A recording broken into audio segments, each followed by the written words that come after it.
fire last month when we learned that the Department of Justice had seized phone records belonging to journalists doing their jobs. Well, if that isn't enough, new reports this morning revealed the National Security Agency has been secretly collecting the phone records of millions of everyday Americans. Joining us now, Senator Lindsey Graham, with his thoughts.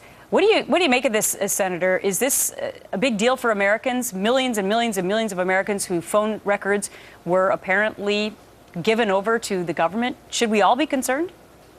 Well, I think we should be concerned about terrorists trying to infiltrate our country and attack us and trying to coordinate activities from overseas with inside the country. Under the FISA law, you just can't track people's phone calls. You got to have a reasonable belief that the people you're monitoring in terms of monitoring conversations are one of the persons is involved in terrorism. So you're trying to data mine and find out, these numbers that we know are in the hands of bad guys who they're calling.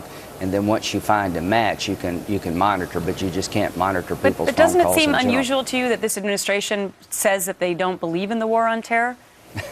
Yeah, it seems a bit unusual. The war is over, but we're still trying to track the enemy.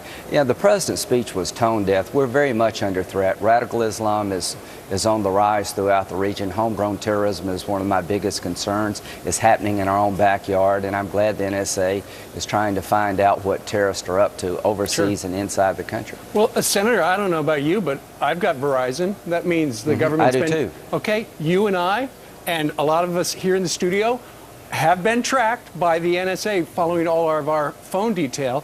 Apparently this program will expire on June the 19th unless it's renewed. Why do you think somebody somewhere is leaking this to this UK newspaper so that we would know about it right now? That's a good question, but I'm a Verizon customer. I don't mind Verizon turning over records to the government if the government's going to make sure that they try to match up a known terrorist phone with somebody in the United States. I don't think you're talking to terrorists. I know you're not. I know I'm not, so we don't have anything to worry about. I'm glad the activity is going on, but it is limited to tracking people who are suspected to be terrorists and who they may be talking to. Are you sure? Yes. That's what it's supposed to be, but are you sure they're still doing that? Yes, I'm sure that that's what they're doing. So this is not new to you? It's not the 100 million customers that the original report said. All right. So I'm sure we should be doing this. Okay, good. So you're not alarmed. All right. Susan Rice will be the National Security Advisor to the President, replacing Tom Donnelly. Your reaction? Well, Greg Hicks, the #2 in Libya, who was the last guy to speak to Greg Hicks alive, who told the system this was a terrorist attack and named the terrorist organization, was demoted. The person who got on TV 4 or 5 days later and told the American people there was no coordinated terrorist attack, this was the result of a spontaneous riot caused by hateful video, a complete misleading, untrue story, gets promoted. That's all you need to know about this administration. Professional people doing their job who do not toe the party line get demoted. People who tell the political story that the White House would like gets promoted. She is now the National Security Advisor. I will work with her where I can.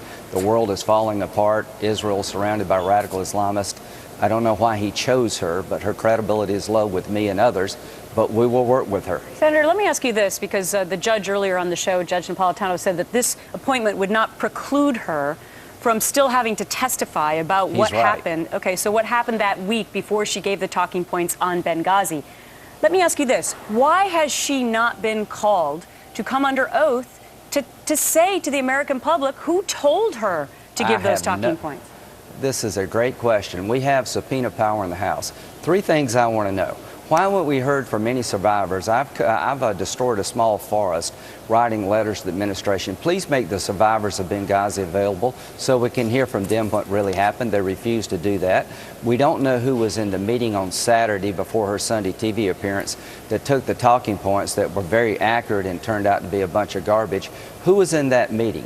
And why did they decide what they did? And let Susan Rice answer questions. Why did you say the embassy consulate was substantially, significantly, and strongly secured? And why did you say Al-Qaeda was decimated? That's not part of anybody's talking points. Why has she not been called to answer for the misleading information she gave to the American people? And finally, where was the president at during the night of the attack? And why did he, for 2 weeks, write this off as a spontaneous riot caused by video when there's no evidence to suggest that. Benghazi is just beginning for me. It's not close to being over. Sure. Well, Susan Rice will be the president's top advisor on national security issues. Are you confident she's up to the job? She's got a good background in national security, but after Benghazi, can I trust her? Can you trust her?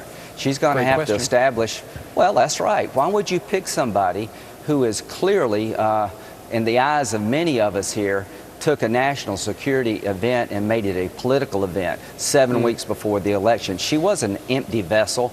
You know, they poured misinformation through. She needs to be held accountable for what she did in Benghazi, but it is the president's pick, and we are at war, and Israel is under the gun, and we're under the gun, so yes, I will work with her. But we live in a world where if you do your job like Greg Hicks, and you tell the truth, you get demoted, and you go on TV on 5 different shows and you tell a story that's politically beneficial, not remotely connected to the facts, you know, you get promoted. One guy gets demoted, the other person gets promoted. All right. Lindsey Graham, South Carolina Senator and Verizon customer. Thank you very much for joining us from the Verizon customer. Russell Not talking to terrorists either. Okay, let's keep it that way. Thank you, sir. All right. A major